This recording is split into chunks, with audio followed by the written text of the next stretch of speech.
Actor. My son-in-law said my car needed maintenance to keep me safe before my weekend trip.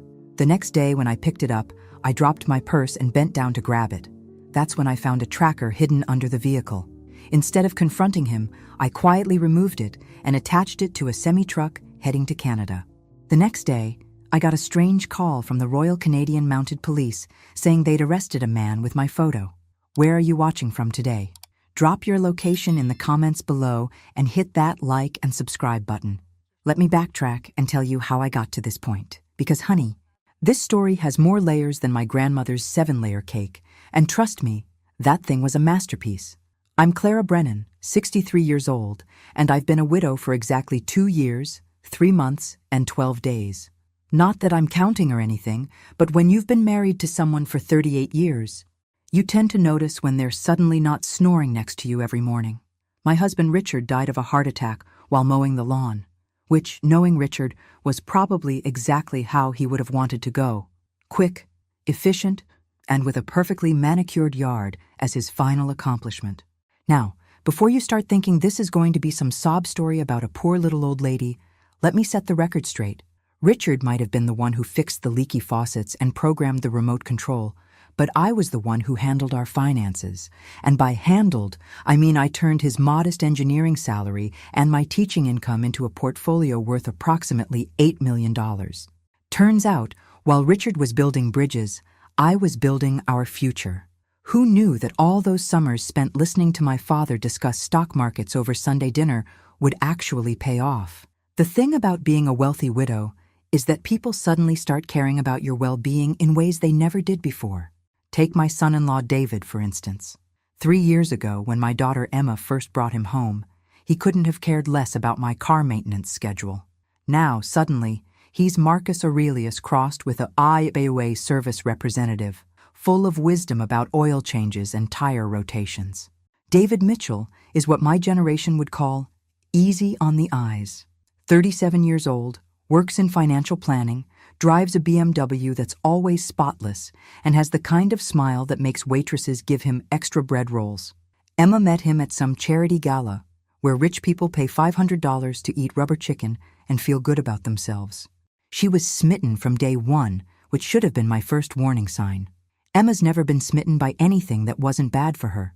My only child has always had a talent for choosing men the way some people choose lottery numbers, with hope, enthusiasm, and absolutely no logic whatsoever. There was Marcus the musician, who turned out to be married, Brett the businessman, who turned out to be broke, and Kevin the entrepreneur, who turned out to be selling essential oils to his grandmother's bridge club. So when Emma walked through my door 3.5 years ago with David in tow, I was prepared for the worst. But David seemed different. He asked thoughtful questions, remembered details from previous conversations, and actually helped clear the table without being asked. He brought me flowers on Mother's Day, not the gas station variety, but actual arrangements from a real florist. He listened when I talked about Richard's death and never once suggested that I should start dating again or shouldn't waste my golden years alone. Most importantly, he made Emma happy. Really, genuinely happy, not the manic kind of happy she'd displayed with the others. She glowed when she talked about him. And for the first time in years, our Sunday dinners included someone who actually wanted to be there. So when David suggested last Friday that my car needed maintenance before my weekend business trip to Portland, I didn't question it. I should have, but grief and loneliness have a way of making you grateful for any sign that someone cares about your safety. Even if that someone has only been family for 3 years and has never shown any previous interest in automotive maintenance. Clara, he'd said, using that concerned son-in-law voice that I was still getting used to. When's the last time you had the oil changed in that Lexus? You're driving 3 hours each way to Portland, and I'd hate for something to happen to you on the road. Emma had nodded along enthusiastically from the kitchen counter, where she was attempting to make what she optimistically called gourmet grilled cheese. Mom, David knows about cars. You should listen to him. And that's how I found myself handing over my keys to a man who, until that moment, I'd trusted completely. Trust, as it turns out, is a luxury I could no longer afford. But that Friday evening, I was still blissfully unaware of what was coming. I went to bed thinking about my Saturday morning appointment with Henderson Financial Group, the potential merger that could add another $1 million to my portfolio, and whether I remembered to pack my good reading glasses. I did not go to sleep wondering whether my son-in-law was planning to have me kidnapped, robbed, or worse. Hindsight, as they say, is 20/20. But sometimes, hindsight is also the thing that saves your life. Saturday morning arrived with the kind of crisp October air that makes you believe in new beginnings, which seems ironic now considering what I was about to discover. I'd always been an early riser, a habit left over from 35 years of teaching high school history, where arriving late meant facing down 200 caffeinated teenagers who could sense weakness like sharks smell blood in the water. My house was quiet in the way that only truly expensive houses can be. Double-pane windows, quality insulation, and thick walls that Richard had insisted on when we'd built the place 25 years ago. "Clara," he'd said back then, "if we're going to build our dream house, let's build it right." The man might have been stubborn about loading the dishwasher correctly, but he'd had excellent taste in contractors. The garage door hummed open, revealing my spotless silver Lexus ES 350. David had brought it back the previous evening, keys handed over with a pleased smile and a detailed explanation of everything the mechanics had supposedly checked. Oil, filters, belts, the whole 9 yards, he'd said. Should run like a dream now. I'd thanked him, thinking what a thoughtful man my daughter had chosen. Shows you how much I knew. The drive to my first appointment should have taken 20 minutes, but traffic had other plans. Some genius had decided that Saturday morning was the perfect time to repave half of downtown Portland. So I found myself crawling along Elm Street at approximately the speed of continental drift, which was fine with me, actually. At 63, I'd learned that being early to a meeting was a power move, but being fashionably on time was an art form. Portland Financial Group occupied the top 2 floors of a glass building that probably cost more to clean than most people earn in a year. I'd been working with Henderson Financial for the past 6 months on what they called a strategic acquisition opportunity, and what I called buying a company because I could. The truth was, after Richard died, I discovered that sitting around feeling sorry for myself was both boring and financially unproductive. Turns out, making money is an excellent distraction from grief. The elevator whisked me up to the 15th floor, where Margaret Henderson was waiting with the kind of smile that costs extra at expensive dental practices. Margaret was everything I wasn't. Blonde, 30-something, wearing a suit that probably cost more than most people's monthly rent. But she was also brilliant, ruthless, and completely honest about both those qualities. I respected that. Clara, right on time, as always. She stood up from behind a desk that was large enough to land a small aircraft. "I have excellent news about the Riverside Properties acquisition." For the next 2 hours, we discussed numbers, projections, and the kind of legal details that would put most people to sleep, but made my accountant's heart sing with joy. The short version was that I was about to become the proud owner of a commercial real estate portfolio that would generate enough passive income to fund Emma's shopping habits for the next century. Not that she knew about any of this, of course. One thing I'd learned from watching Richard handle money for 38 years was that financial information should be shared on a need-to-know basis. Emma needed to know that she was loved, supported, and that her mother wasn't going to end up eating cat food in her golden years. She did not need to know that her mother could buy and sell small countries. The second appointment was with Davidson Investment Management, where I was considering moving some of my more aggressive investments. Jason Davidson was one of those 28-year-old financial wonders who wore expensive watches and talked about disrupting traditional portfolio management. Normally, I avoided doing business with anyone who used disrupt as a verb, but Jason had made me 17% returns last year, which purchased a lot of tolerance for trendy vocabulary.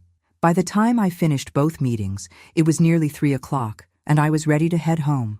Emma was making dinner for David and me. Something she'd started doing every Saturday since they got engaged.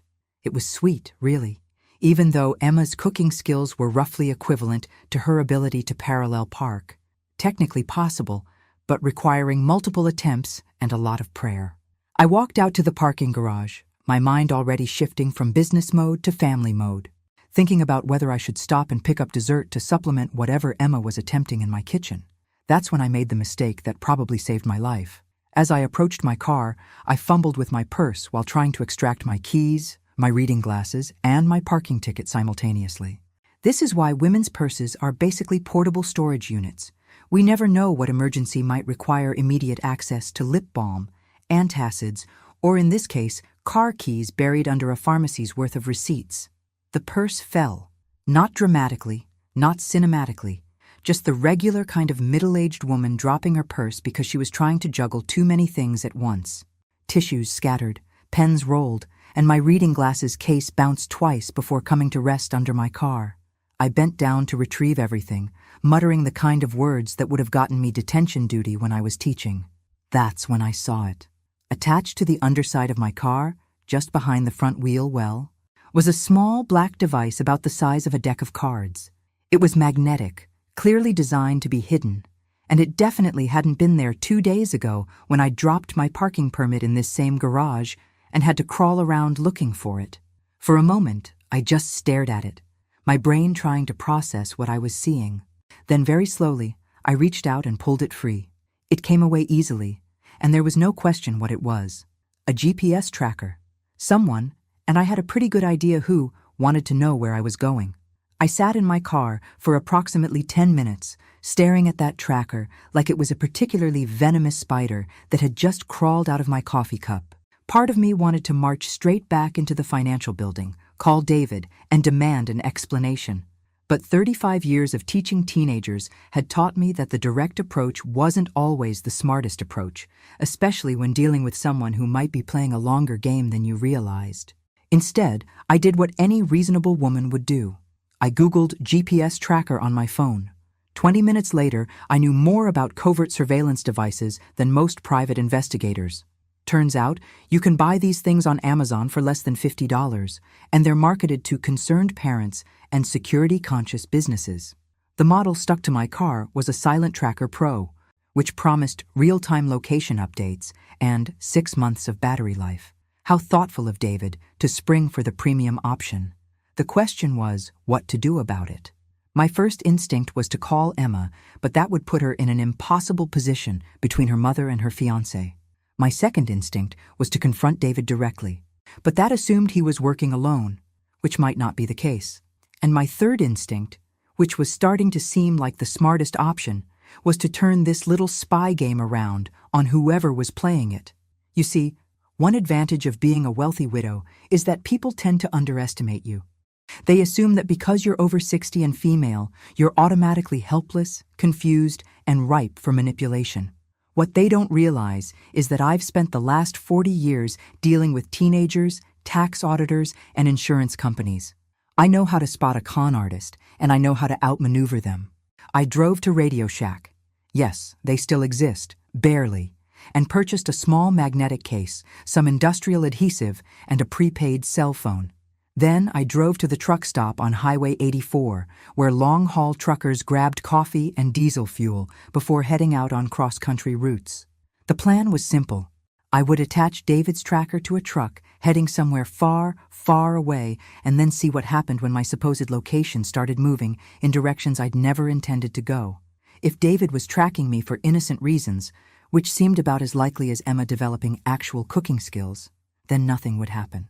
But if he was tracking me for less innocent reasons, well, then things might get very interesting very quickly. I selected a truck with Canadian plates and a license that indicated it was heading to Vancouver. Perfect. I attached the tracker to the underside of the trailer, said a little prayer that I wasn't about to cause an international incident, and drove home to see what would happen next. The drive back gave me time to think, which wasn't necessarily a blessing, because the more I thought about David's sudden interest in my car maintenance, the more other little details started clicking into place, like how he'd started asking questions about my investment portfolio during family dinners. Nothing obvious, just casual inquiries about whether I was diversifying properly, and if I'd considered updating my estate planning. At the time, I'd assumed he was being professionally helpful, since financial planning was his job. Now, I wondered if he was conducting reconnaissance, or how he'd volunteered to help me organize Richard's papers after the funeral, and had seemed particularly interested in the life insurance documents and bank statements. I'd been grateful for the help at the time, since grief had turned my normal organizational skills into something resembling a toddler's toy box. But looking back, David had spent an awful lot of time photographing documents for your records with his phone. Then there was the way he'd encouraged Emma to move back in with me after their engagement, suggesting it would be good for both of us if she stayed in her childhood room for a few months while they planned the wedding. Emma, who'd been living independently since college, had seemed surprised by the suggestion, but had gone along with it because David was so thoughtful about family relationships. Now I wondered if having Emma in my house was less about thoughtfulness and more about having an inside source for my daily routines, travel plans, and general vulnerabilities. By the time I pulled into my driveway, I'd worked myself into the kind of cold fury that makes smart women dangerous. But I'd also made a decision. If David was playing games with me, I was going to play them right back, and I was going to win. Because here's what David didn't know about me. I might be a 63-year-old widow, but I was also a woman who'd managed to turn a teacher's salary into an $8 million fortune without anyone noticing. I'd outmaneuvered IRS auditors, outsmarted investment scammers, and negotiated business deals with men who assumed I didn't understand basic math. If David thought he could manipulate me because I was old, female, and recently widowed, he was about to learn exactly how wrong a smart man could be. I walked into my house, hugged my daughter, complimented her on whatever she was burning in the kitchen, and smiled at my son-in-law like nothing had changed. But everything had changed. I just wasn't ready to let him know that yet. Sunday morning arrived with the kind of deceptive calm that should have warned me something was about to go spectacularly wrong. I was sitting at my kitchen table, drinking coffee from Richard's favorite mug, the one with "world's most adequate husband" that Emma had given him years ago, when my phone rang. The caller ID showed a number I didn't recognize with a 780 area code. Normally, I would have let it go to voicemail, but something about the timing made me answer.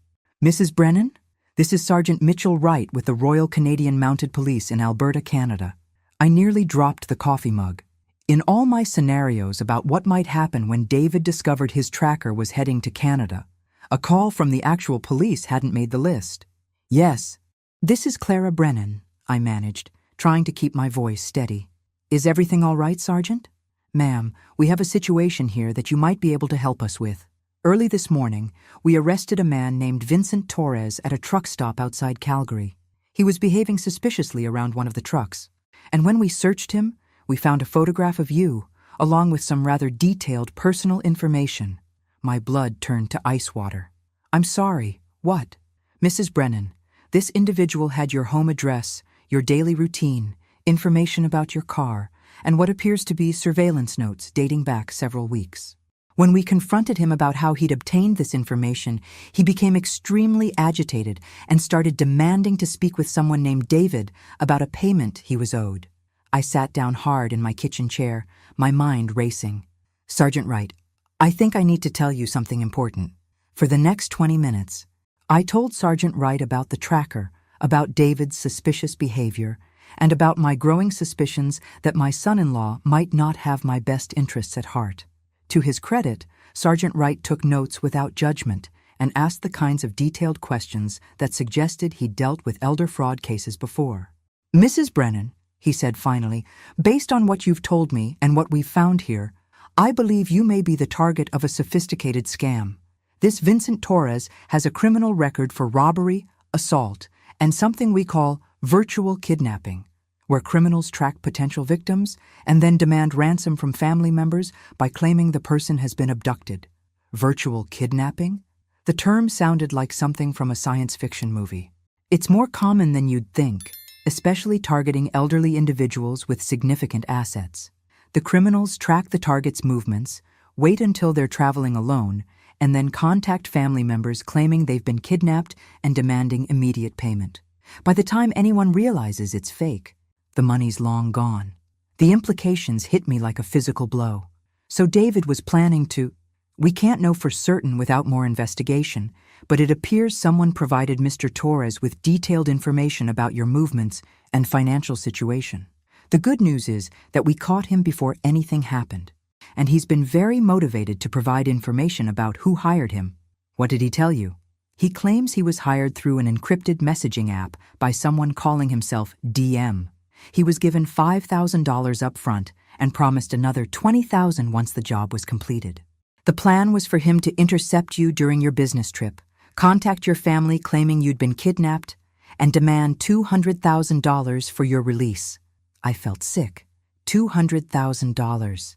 Mrs. Brennan, given what we've uncovered, I strongly recommend you contact local law enforcement immediately. If Mr. Torres is telling the truth, you're in immediate danger. The person who hired him, this DM, is probably expecting Torres to check in about the success of the operation. When he doesn't hear anything, they're going to realize something went wrong. And then what? Then they might try a different approach. Mrs. Brennan, people who are desperate enough to arrange kidnappings don't usually give up when Plan A fails. They move to Plan B. After I hung up with Sergeant Wright, I sat in my kitchen for a long time, staring at my coffee and trying to process what I'd learned. David Mitchell, DM, had hired someone to kidnap me. Not just rob me, not just con me out of money, but actually kidnap me and terrorize my family into paying a ransom. The plan was diabolically clever, actually. Emma would have been frantic when I disappeared. She would have called David immediately, and he would have been right there to handle the situation and deal with the kidnappers. He probably would have insisted on paying the ransom himself to protect Emma from the trauma of handling the negotiations. $200,000 would have been painful, but not devastating to my finances. Emma would have been grateful to David for handling everything, and I would have been so traumatized by the experience that I'd probably have become even more dependent on both of them. Except for one small problem with David's perfect plan. I'd found the tracker. Now the question was, what to do next? Sergeant Wright had advised me to contact local police, which was probably the smart, responsible thing to do. But the smart, responsible thing wouldn't necessarily give me the answers I needed, like whether Emma was involved, how long David had been planning this, or if this was his first attempt to steal from me.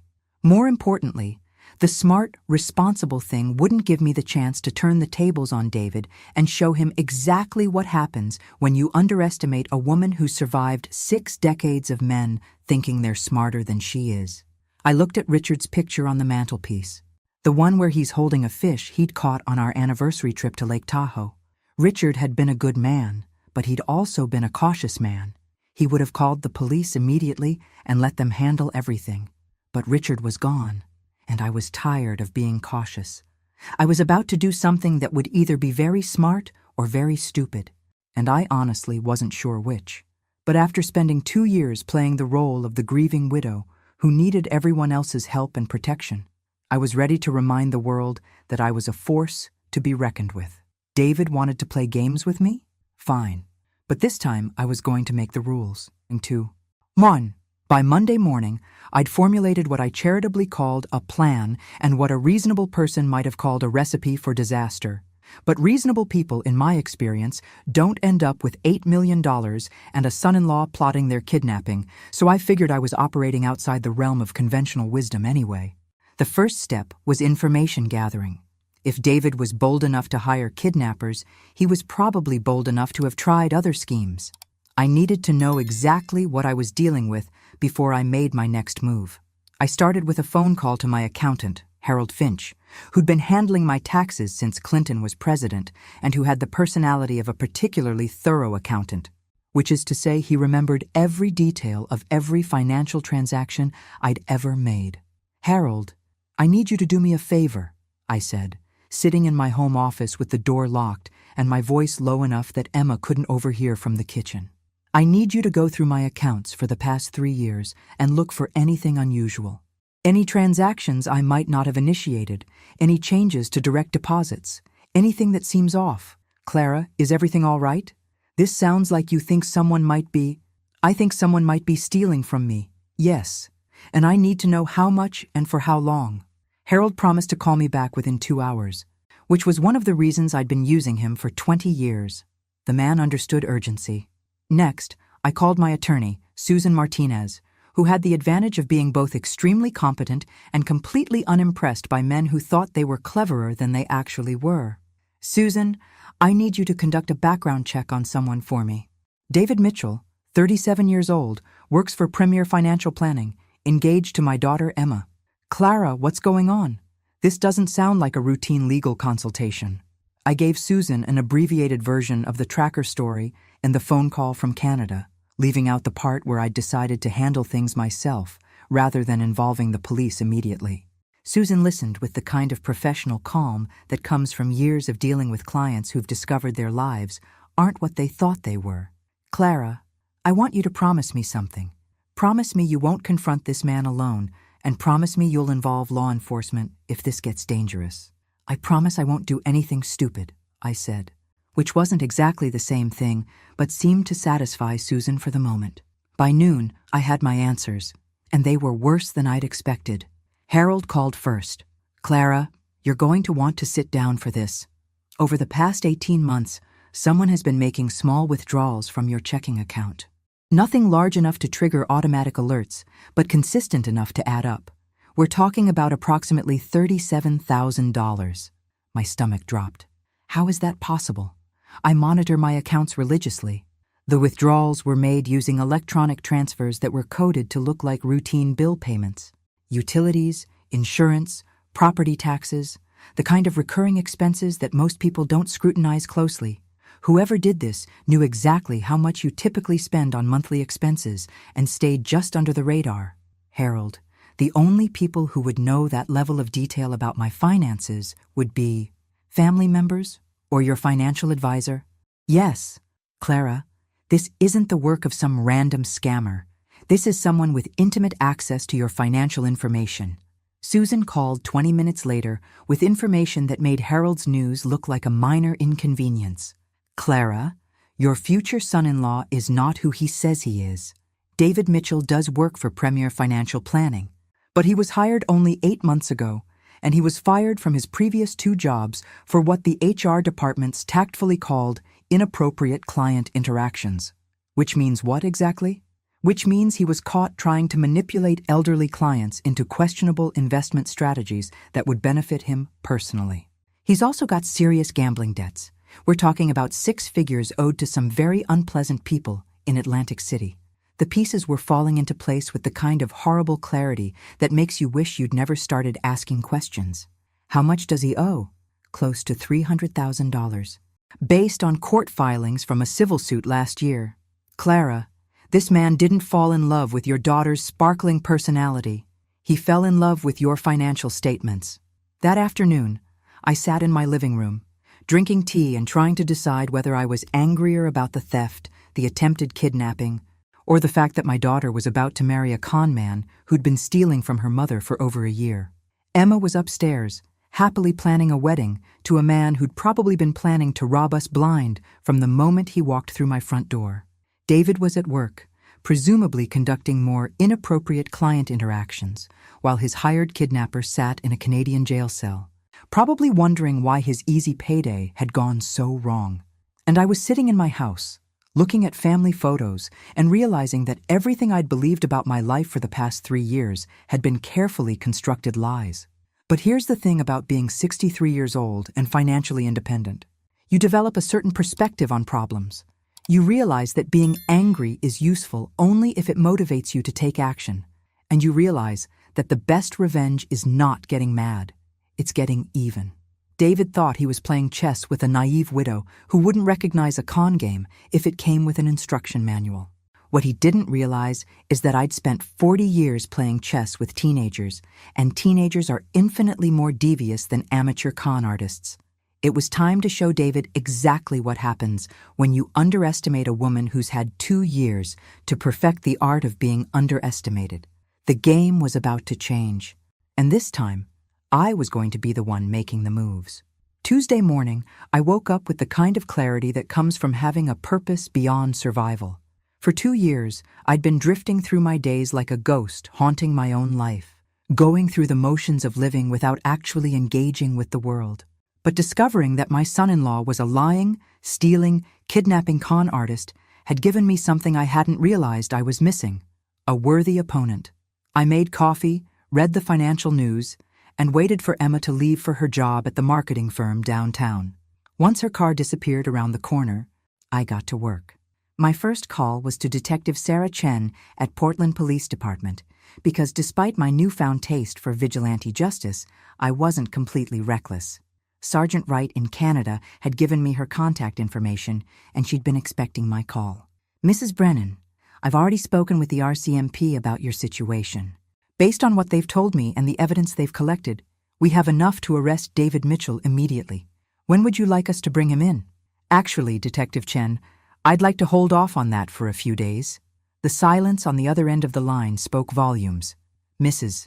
Brennan, this man hired someone to kidnap you. He's been stealing from you for months. Why would you want to delay his arrest? Because I want to make sure we get everything. If we arrest David now, we'll get him for the kidnapping plot and the theft, but we won't know if there are other victims, other schemes, or other people involved. I'd like to give him enough rope to hang himself completely. That's inadvisable and potentially dangerous. Detective, I've been dealing with dangerous people for 40 years.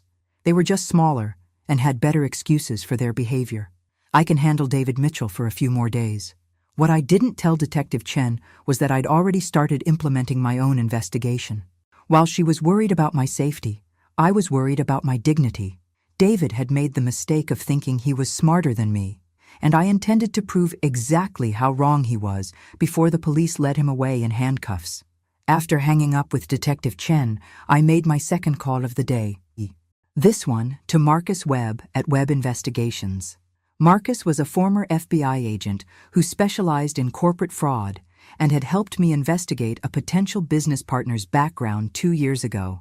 He had the kind of methodical approach to gathering evidence that I appreciated, plus he charged reasonable fees and didn't talk down to clients who happened to be female and over 60. Clara, good to hear from you. Please tell me this isn't another due diligence request. I'm still recovering from the last merger you asked me to investigate. Actually, Marcus, this is personal. I need you to conduct comprehensive surveillance on someone, and I need it done without them knowing they're being watched. This sounds like family trouble.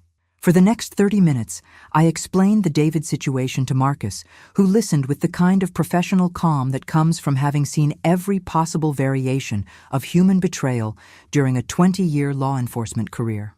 Clara, what you're describing is a classic long-term elder fraud scheme, but with some unusual sophistication. Most con artists who target seniors are looking for quick scores. This David has been playing a 3-year game, which suggests either exceptional patience or exceptional desperation. My money's on desperation. Apparently, he owes $300,000 to people who aren't known for their understanding nature. That would do it. Clara, I can have surveillance on this guy within 24 hours, but I have to ask, why not just let the police handle it? You've got enough evidence to put him away already. Because I want to understand the full scope of what he's been doing, and because I want to make sure Emma is protected from whatever consequences come next. What I didn't tell Marcus was that I also wanted David to experience the same sense of helplessness and violation that I'd felt when I discovered his tracker. I wanted him to know what it was like to have someone watching his every move, gathering evidence of his secrets, and preparing to destroy his carefully constructed lies. Call it petty revenge or call it justice. But either way, David Mitchell was about to learn that stealing from the wrong widow could be a very expensive mistake. My third call was to Jennifer Walsh, a financial forensics specialist who'd helped me untangle a particularly complex investment fraud case several years ago. Jennifer had the ability to follow money trails through layers of shell companies and offshore accounts that would make a forensic accountant weep with joy. Jennifer, I need you to conduct a complete financial investigation on someone. Bank records, credit reports, investment accounts, property holdings, everything you can legally access. Clara, you know I love a challenge, but this sounds like it's going to keep me busy for weeks. What kind of timeline are we talking about? I need preliminary results in 48 hours and a complete report within a week. That's ambitious. This is going to cost you. Money is not a concern. Accuracy and speed are my only priorities. By noon, I had 3 professionals working to gather information that would either confirm my suspicions about David or reveal that the situation was even worse than I'd imagined. Now came the hardest part, acting normal around Emma and David while I waited for the investigation results. Emma came home for lunch, which she'd started doing since moving back in with me. ostensibly to check on me, but really because the office cafeteria served food that could generously be described as nutritional punishment. She sat at my kitchen counter, eating a sandwich and chattering about her wedding plans while I made all the appropriate maternal responses. "Mom, David thinks we should have the reception at the Riverside Country Club. It's gorgeous, but it's so expensive. Are you sure you want to contribute that much to the wedding?" The irony was almost too much to bear. David was stealing from me to pay his gambling debts while simultaneously planning an elaborate wedding funded by my stolen money. The audacity was actually impressive in a sociopathic sort of way. "Sweetheart, it's your wedding. I want it to be perfect, regardless of the cost." "You're the best mom in the world," Emma said, hugging me with the kind of grateful affection that made me want to protect her from the truth for as long as possible. But protection, I was learning, sometimes requires destruction first, and David Mitchell was about to discover that some widows bite back. Wednesday evening brought the first piece of Marcus Webb's surveillance report, and it confirmed that my instincts about David had been catastrophically under-optimistic. Apparently, hiring kidnappers was just the latest escalation in a criminal career that had been building momentum for years. I sat in my home office, reading Marcus's preliminary findings while Emma and David had dinner at some trendy restaurant downtown. They'd invited me, of course, but I'd begged off with a headache, which wasn't entirely fabricated, given what I was learning about my future son-in-law. According to Marcus, David had spent Tuesday visiting 3 locations that were extremely interesting from an investigative standpoint: a storage unit facility on the outskirts of town, a private mailbox service that specialized in providing anonymous addresses for a fee, and a meeting with 2 men at a coffee shop who had criminal records for loan sharking and money laundering. "Clara," Marcus had written in his report, "your son-in-law is operating what appears to be a sophisticated financial fraud operation. The storage unit contains boxes of documents, possibly stolen financial records from other victims. The mailbox service is the kind used by people who don't want their real addresses associated with their business activities.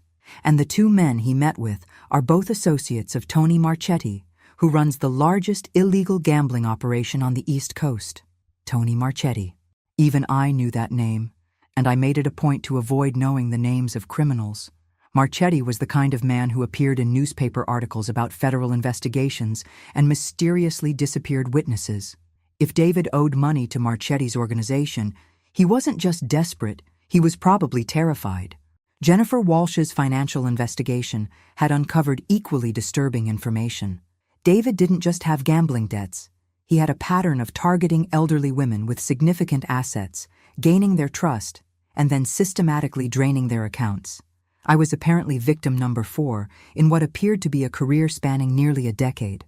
"Clara, this man is a professional," Jennifer had told me during our phone call that afternoon. "He's sophisticated, patient, and extremely dangerous. The previous 3 women he targeted all lost substantial amounts of money. One woman lost her entire life savings of $400,000 before her family discovered what was happening. What happened to him after that? Nothing. The woman was too ashamed to press charges, and by the time her family got involved, David had moved to a different state and started over with a new identity. This is his 4th identity that I've been able to trace. 4th identity. That meant David Mitchell wasn't even his real name, which explained why Emma had never been able to find any trace of his family or childhood friends when she'd tried to plan bachelor party activities with his old buddies. By Thursday morning, I had enough evidence to put David away for decades, but I also had a new problem. According to Marcus's surveillance, David was getting nervous. He'd been making unusual phone calls, visiting his storage unit multiple times, and had booked a flight to Miami for the following Monday, a flight that Emma knew nothing about. Detective Chen called me Thursday afternoon with an update from Canada that made the situation even more urgent. "Mrs. Brennan, Vincent Torres has been very cooperative with our investigation. He's provided detailed information about his communications with the person who hired him, including email chains and voice recordings. The problem is, Torres claims he was supposed to call his employer every day to report on the surveillance progress. He missed yesterday's check-in because, obviously, he's in jail, which means David knows something went wrong." "Exactly. Mrs. Brennan, we think he may be preparing to disappear. Based on what Torres has told us, Your son-in-law has an escape plan that involves liquidating assets quickly and leaving the country. If he runs, we may never catch him, and you may never recover your stolen money." That afternoon, I made a decision that was either brilliantly strategic or incredibly stupid. Instead of calling the police to arrest David immediately, I decided to accelerate my own timeline. I called Emma at work and asked her to bring David over for dinner Friday night. "I want to discuss the wedding budget," I told her, which was true in a way that would become clear very soon.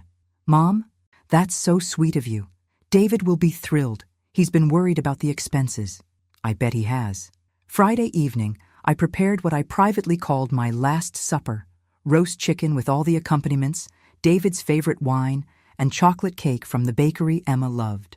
If this was going to be our final family dinner, I wanted it to be memorable. Emma arrived first, bubbling with excitement about wedding plans, and completely oblivious to the fact that her fiancé was a career criminal who'd been planning to kidnap her mother. David arrived 20 minutes later, carrying flowers and wearing the kind of smile that I now recognized as his manipulating elderly women expression. "Clara, you look wonderful tonight," he said, kissing my cheek with the kind of practiced warmth that had fooled me for 3 years. "Emma tells me you want to discuss wedding plans." "Among other things," I said, leading them into the dining room where I'd set the table with my best china and crystal. I thought it was time we had a family conversation about the future. During dinner, I watched David perform his caring son-in-law routine with new eyes. The way he asked about my health, his concern about my living alone, his suggestions about simplifying my financial portfolio, it was all part of a script designed to make me dependent on his help and guidance. But I also watched Emma, and what I saw broke my heart. She genuinely loved this man.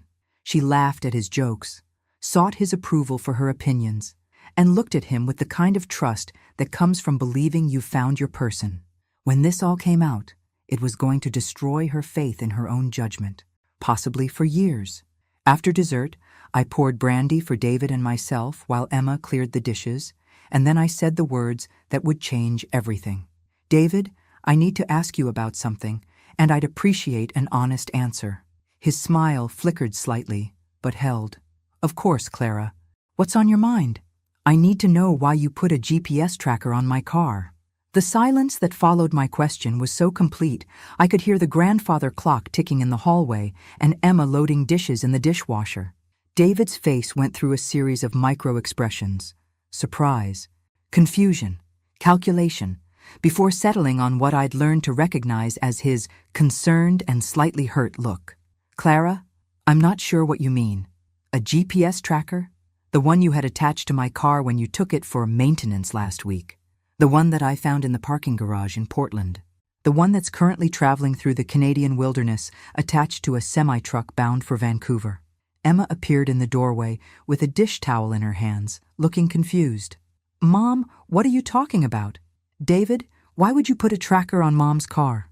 David reached for Emma's hand, his voice taking on the tone of a man dealing with a confused elderly relative. "Sweetheart, I think your mother might be a little mixed up. I never put any tracker on her car." "Really?" I pulled out my phone and showed them the photos I'd taken of the device.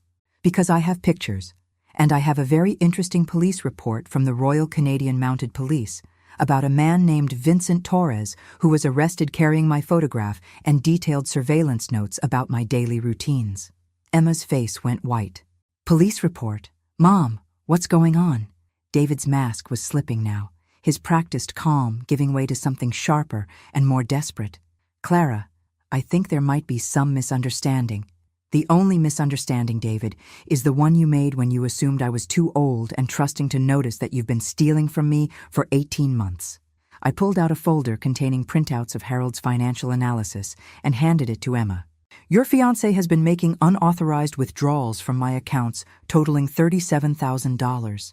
He's also got gambling debts of nearly $300,000 owed to some very unpleasant people in Atlantic City." Emma looked at the papers, then at David, then back at me. "This can't be right. David, tell her this is wrong." But David wasn't denying anything anymore. Instead, he was staring at me with the kind of focused intensity that made me glad I'd already called Detective Chen and told her to be on standby. "How long have you known?" he asked quietly. I started putting it together after I found the tracker. The phone call from Canadian police confirmed my suspicions, and the private investigators I hired filled in the rest. "Private investigators?" Emma's voice cracked. "Mom, what is happening?" I looked at my daughter, seeing her world crumble in real time, and felt a stab of guilt for handling this so brutally. But Emma needed to know exactly who she'd been planning to marry, and David needed to understand that his game was over. "Emma, sweetheart, David isn't who he claims to be. His real name is Derek Morrison, and over the past 10 years, he's targeted at least 3 other elderly women, convinced them to trust him, and then systematically stolen their life savings. I'm victim number 4, except I caught him before he could finish the job." Derek, stood up slowly, his eyes never leaving my face. "You don't understand, Clara. I never wanted to hurt you, but these people I owe money to, they don't accept excuses. They'll kill me if I don't pay them back. So you decided to solve your problems by kidnapping me and demanding ransom from Emma?" Emma dropped the folder, papers scattering across the floor. "Kidnapping? David, please tell me this isn't true." "It wasn't supposed to be real," David said desperately. "Vincent was just supposed to make some phone calls, demand money, and then let you go. No one was going to get hurt." The admission hung in the air like a toxic cloud. Emma backed away from David as if he'd suddenly burst into flames, her face a mask of horror and betrayal. "You were going to fake kidnap my mother for money?" "Emma, please, I can explain." "Explain what?" Emma's voice rose to nearly a shout. "Explain how you've been stealing from my mother? Explain how you've been lying to me for 3 years? Explain how you were planning to terrorize me into thinking my mother was dead so you could steal money to pay your gambling debts?" David reached for her, but Emma jerked away from his touch. Don't you dare touch me." I felt a mixture of pride and heartbreak watching my daughter find her strength in that moment. For 3 years, Emma had deferred to David's judgment, sought his approval, shaped her opinions around his preferences. But confronted with the truth about who he really was, she was discovering that she was stronger than either of us had realized. "David," I said calmly, "I called the police 30 minutes before you arrived tonight. They're waiting outside for my signal. You have exactly 1 chance to do the right thing here." "Which is what?" "Confess to Emma. Tell her everything. About the other women you've robbed. About your real name. About how you plan to disappear after draining my accounts. Give her the respect of knowing exactly who she was about to marry." David looked at Emma, then at me, then at the folder of evidence scattered on my dining room floor. For a moment, I thought he might actually do it, might actually tell the truth and accept the consequences of his actions. Instead, he bolted for the back door. He made it approximately 15 feet across my backyard before Detective Chen and 2 uniformed officers tackled him next to Richard's prize-winning rose bushes. The arrest was swift, professional, and enormously satisfying to watch through my kitchen window. Emma stood beside me, tears streaming down her face, watching the man she'd planned to marry being read his rights and loaded into a police car. "Mom," she whispered, "I'm so sorry. I brought him into our lives. I trusted him. I almost let him destroy you." I put my arms around my daughter and held her while she cried. "Sweetheart, this isn't your fault. David is a professional con artist. Fooling people is what he does for a living. But I should have seen the signs. I should have protected you. Emma, you couldn't have known. And besides," I said, watching the police car disappear down our street with its very valuable cargo, "I protected myself just fine." 3 weeks after David's arrest, I was sitting in the office of Assistant District Attorney Patricia Hernandez, learning that my former son-in-law's criminal career had been even more impressive than I'd realized.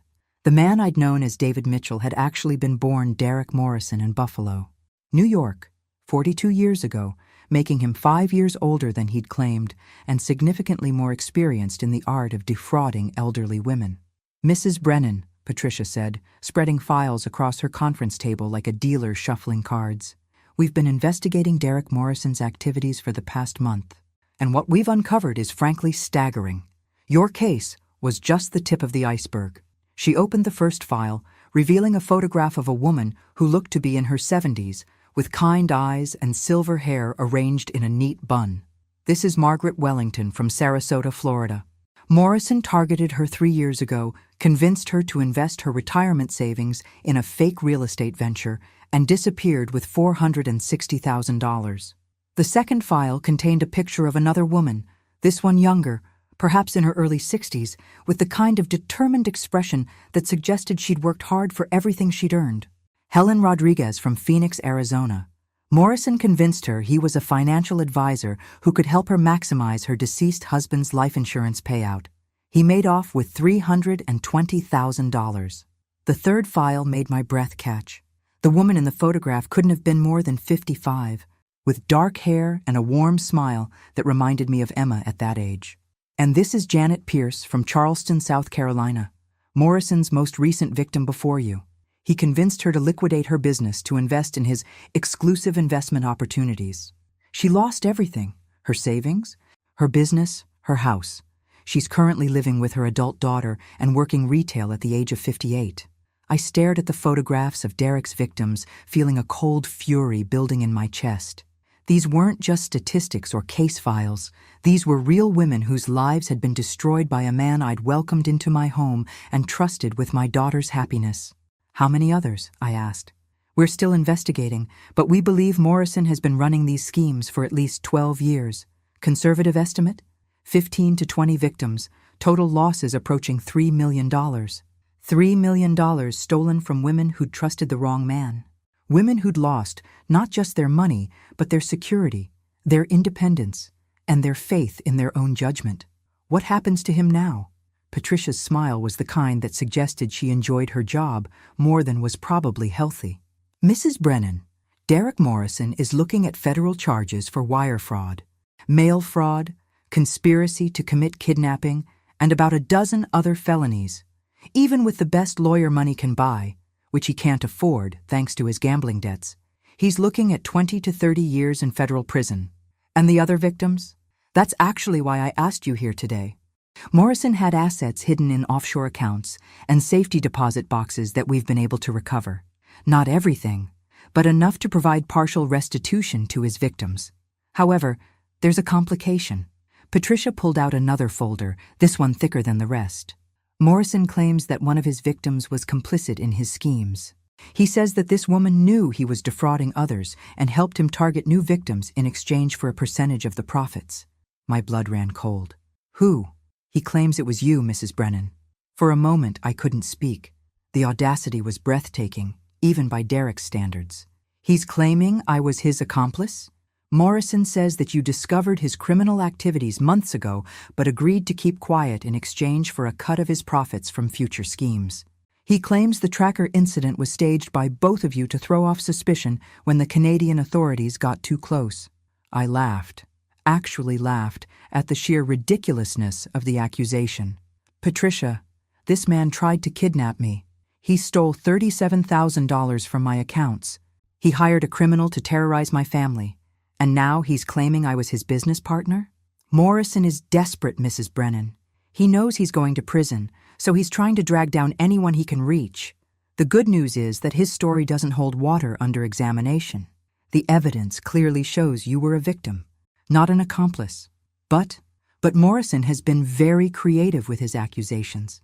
He's claiming that your investigation into his activities was too sophisticated for an ordinary victim. He says that no 63-year-old widow could have orchestrated the kind of counter-investigation that led to his arrest without professional help. I felt a chill of understanding. He's questioning how I was able to turn the tables on him so effectively. Exactly.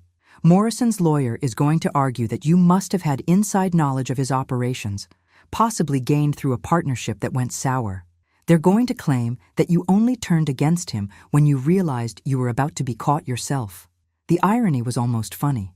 Derek's downfall had come from underestimating me, and now he was making the same mistake in reverse, assuming that because I'd outsmarted him, I must have been as criminal as he was. Patricia, what do I need to do to prove I wasn't his accomplice? Actually, Mrs. Brennan, I think we should let Morrison's lawyer make that argument. Why? Patricia's smile turned predatory. Because when Derek Morrison takes the stand to testify that you were his criminal partner, he's going to have to explain in detail exactly how his schemes worked, who his other victims were, and how much money he stole from each of them. He'll have to provide evidence of his criminal enterprise in order to implicate you. The strategy was elegant in its simplicity. Derek could try to drag me down with him, but doing so would require him to confess to crimes that the prosecution hadn't been able to prove independently. By trying to make me look guilty, I said slowly, he'll have to make himself look even guiltier. Exactly. And when the jury hears Derek Morrison explain how he targeted elderly women, gained their trust, and systematically robbed them blind, they're not going to see you as his accomplice. They're going to see you as the one victim who was smart enough and strong enough to fight back. I left the DA's office feeling lighter than I had in weeks. Derek Morrison had made one final mistake. He'd assumed that because I'd beaten him, I must be like him. But the truth was simpler and more satisfying. I'd beaten him precisely because I was nothing like him.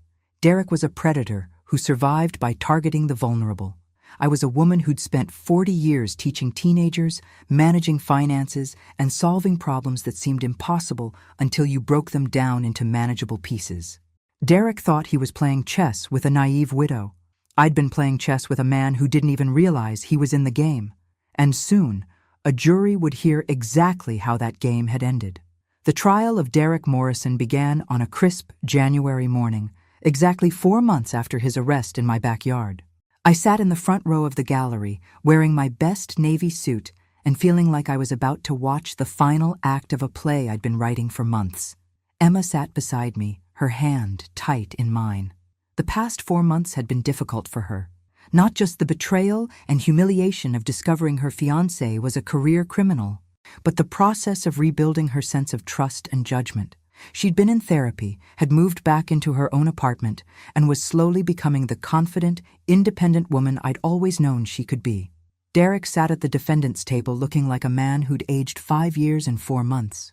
The expensive suits were gone, replaced by an ill-fitting public defender's ensemble. His hair was graying, his face was drawn, and his eyes held the kind of desperate calculation that comes from knowing you're about to lose everything.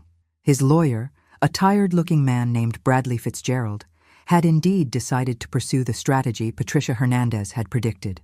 According to the opening statements, Derek Morrison was certainly guilty of financial crimes, but he'd been manipulated and controlled by a criminal mastermind who'd used her age and apparent vulnerability as cover for sophisticated fraud schemes. That criminal mastermind was, allegedly, me. "Ladies and gentlemen of the jury," Fitzgerald had said during his opening statement, "my client made terrible mistakes, but he was not the architect of these crimes. The real criminal is sitting in this courtroom today, disguised as a victim." Patricia's opening had been simpler and more devastating. Derek Morrison is a predator who spent 12 years targeting elderly women, stealing their life savings and destroying their lives. His final victim, Clara Brennan, was different from the others in only one way. She fought back. The prosecution's case unfolded over 3 days, with testimony from Derek's previous victims, evidence of his stolen identities, financial records showing the systematic theft from multiple accounts, and recordings of his conversations with Vincent Torres about the kidnapping plot. By the time Patricia rested her case, Derek looked like a man watching his own execution.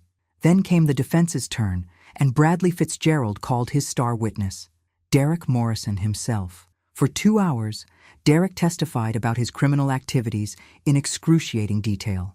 He described how he'd identified potential victims, how he'd gained their trust, how he'd systematically drained their accounts.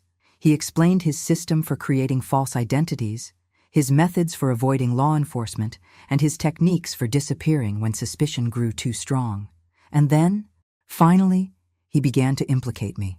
"I met Clara Brennan through her daughter," Derek testified, his voice steady and confident.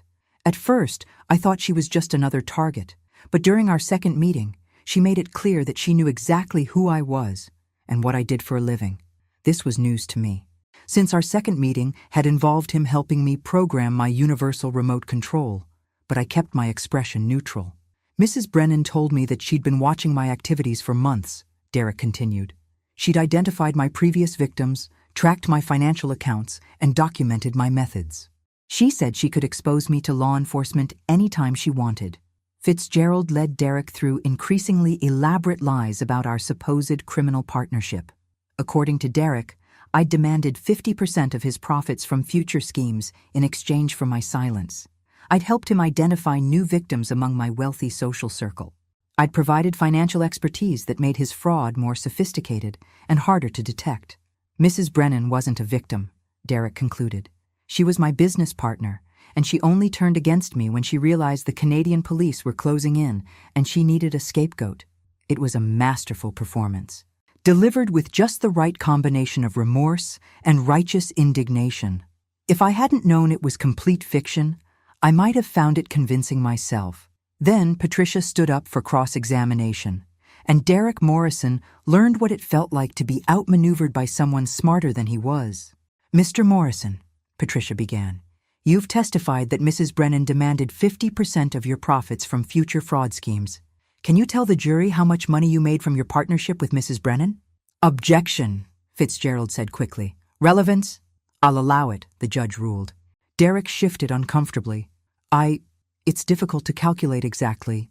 Mr. Morrison, you've testified that you're a professional criminal with sophisticated record-keeping systems. Surely you can tell this jury how much money you made working with your alleged partner? The partnership was just beginning when I was arrested. We hadn't completed any schemes together. I see. So, in the 18 months that you claim Mrs. Brennan was your partner, you made exactly $0 from this partnership? Derek's lawyer was objecting again, but Patricia pressed on. "Mr. Morrison, you've testified that Mrs. Brennan helped you identify new victims among her social circle. Can you name a single victim you defrauded with Mrs. Brennan's assistance?" "The partnership was in the planning stages." "That's a no, Mr. Morrison. You cannot name a single victim because there weren't any, were there? Because Mrs. Brennan was never your partner. She was your victim, and you're lying to this jury to try to reduce your sentence." What followed was the most beautiful destruction I'd ever witnessed.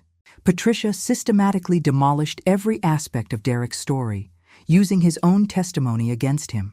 She showed that his supposed partnership with me had produced no victims, no profits, and no evidence beyond his own desperate claims.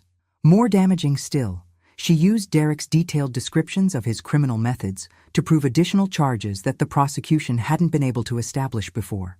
By trying to implicate me, Derek had confessed to crimes across multiple states and provided evidence that would keep him in prison for decades. The jury deliberated for exactly 97 minutes. Guilty on all counts. As the verdicts were read, Derek stared at me across the courtroom with the kind of hatred that comes from finally realizing you've been completely and utterly outplayed. I met his gaze calmly, thinking about Margaret Wellington, Helen Rodriguez, Janet Pierce, and all the other women whose lives he'd destroyed. Judge Harrison sentenced Derek Morrison to 28 years in federal prison without the possibility of parole for 15 years. The restitution order required him to pay back every dollar he'd stolen, plus interest and penalties, which meant he'd be working prison jobs for the rest of his life to pay back money to the women he'd robbed.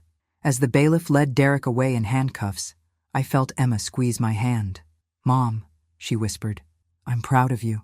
Walking out of that courthouse, I realized that Derek had given me something unexpected, proof that I was stronger, smarter, and more resilient than I'd ever imagined. For 2 years after Richard's death, I'd felt like a half-person, defined by what I'd lost rather than what I'd retained. Derek Morrison had tried to make me his victim. Instead, he'd reminded me that I was Clara Brennan, teacher, investor, mother, and woman who didn't back down from a fight, even when the fight came disguised as family. 6 months later, I used part of Derek's restitution payments to establish the Clara Brennan Foundation for Elder Fraud Prevention. We provide education, resources, and support for seniors who've been targeted by financial predators. Emma runs the day-to-day operations, and she's brilliant at it. Turns out, almost marrying a con artist gives you excellent insights into how they operate and how to stop them. As for me, I'm 64 years old, worth approximately $8.5 million, and I've never been happier to be underestimated. Because the next con artist who thinks I'm an easy target is going to discover exactly what happened to the last one who made that mistake. Some lessons, after all, are worth sharing. Thanks for listening. Don't forget to subscribe and feel free to share your story in the comments. Your voice matters.